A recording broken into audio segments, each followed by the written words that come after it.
ગુજરાતના ધોરણ 10 અને 12 બોર્ડના વિદ્યાર્થીઓ અને વાલીઓ માટે રાહતરૂપ છે કે ગુજરાત માધ્યમિક ઉચ્ચતર માધ્યમિક શિક્ષણ બોર્ડ દ્વારા બોર્ડની પરીક્ષાના સમયપત્રમાં ફેરફાર કરવામાં આવ્યા છે।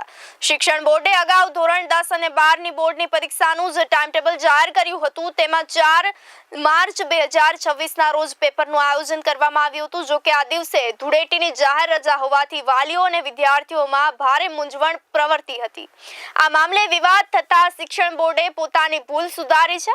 પરીક્ષાની તારીખ બદલી હોવાનો પરિપત્ર જાહેર કર્યો છે અને 4 માર્ચના રોજ આયોજન કરાયેલું પેપર હવે વિદ્યાર્થીઓએ તેમના ધોરણના આધારે નીચે મુજબની નવી તારીખોના રોજ આપવાનું રહેશે। ખાસ કરીને તારીખ 16 અને 17 તેમજ 18 માર્ચ 2026ના રોજ આ પેપર લેવામાં આવશે।